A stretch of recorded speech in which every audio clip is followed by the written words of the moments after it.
Dias, antes de passar a bola para o Sakamoto, só trazendo uma reportagem com mais acusações que pesam contra o Zinho. Ele é acusado de mortes de ex-vereador, também de policial militar, e a Fabiola Pérez e o Herculano Barreto Filho trazem essa lista aqui.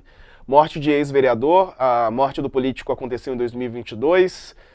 O Ministério Público denunciou o Zinho e outras 5 pessoas pelo assassinato do ex-vereador Jerônimo Guimarães Filho, o Jerominho. Portanto, seria aí um dos crimes do Zinho. Disputa por poder motivou essa ação, um plano de Jerominho e do irmão dele para retomar a liderança da milícia e por isso teria ocorrido esse crime. O Jerominho foi vereador do Rio de Janeiro entre 2000 e 2008. Teve também assassinatos em Seropédica.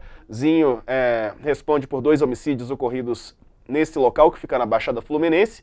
As vítimas eram ex-integrantes da milícia comandado pelo Tandera, né, que era outra liderança lá de milícia no Rio de Janeiro. Também tem homicídios por disputa de territórios, enfim, essas mortes todas. E o policial militar Zinho e 4 homens foram denunciados em janeiro pelo assassinato do cabo da PM, David de Souza Matos, com tiros de fuzil também em Seropédica, na Baixada, isso em 2021. Acusação feita pelo Ministério Público. É uma figura perigosa, Sakamoto, e agora está presa.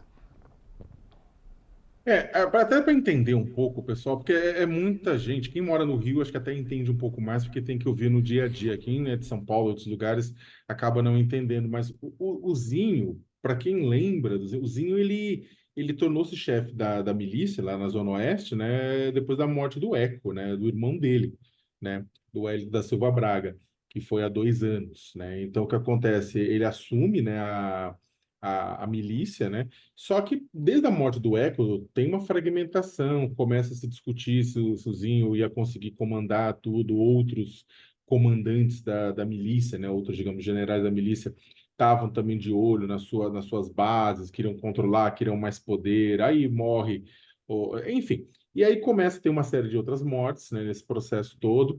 O Rio viu, né, o que aconteceu quando morreu o Faustão, né, que acabou tipo, queimando-se, né, 35 ônibus, trem, todas essas coisas. O que acontece é que é o seguinte, você tem ainda uma dúvida muito grande sobre por que levou o Zinho a se entregar. Se entregar para a PF, é claro que ele não é burro, ele não quer ser morto, né? Você tem outros casos de miliciano que a Polícia Civil é acusada de que acabou dentro da custódia de miliciano, acabou o miliciano pegou a arma da pessoa para tentar reagir e foi morto. Aham, Cláudia, senta lá, a gente acredita nisso, sim.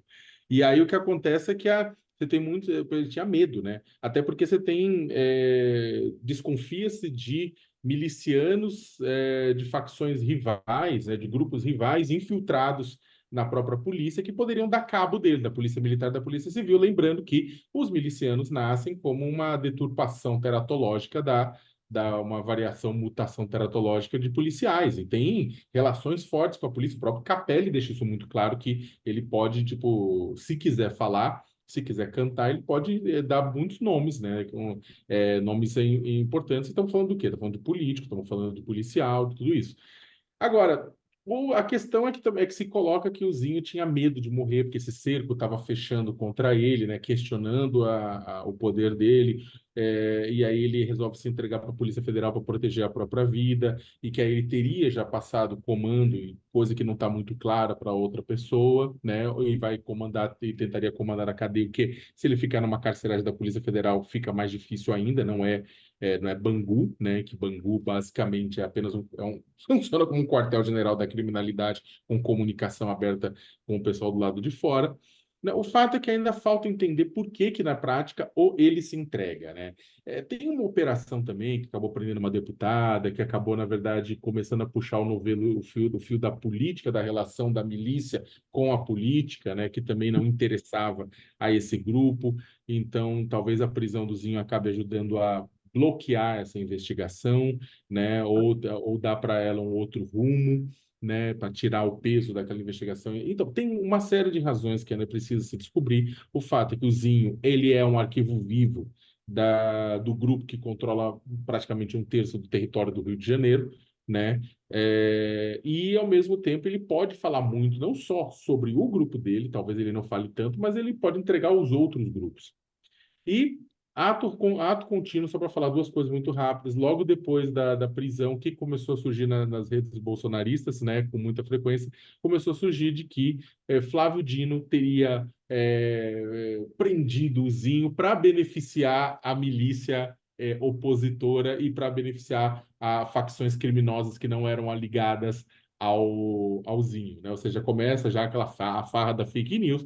Não importa se é verdade, importa que se conecta aquela ideia de que o Flávio Dino é ligado ao Comando Vermelho e as milícias próximas ao Comando Vermelho, que é um completo absurdo, né? Mas já começou nas redes bolsonaristas.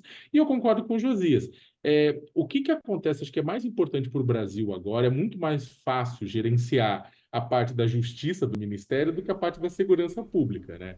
Então, eu acho que deveria ser um nome, neste momento, Lula acertaria se fosse um nome forte para gerenciar mais com uma cara de segurança pública esse ministério. Não precisa nem dividir, pode ser o mesmo ministério, mas alguém que tenha mais cara de segurança pública e consiga segurar o touro à unha do que de justiça. E eu acho que é muito mais a cara do Ricardo Capelli ser mantido e ser oficializado no posto, né? Já mostrou que tem que traz resultado, tudo, né?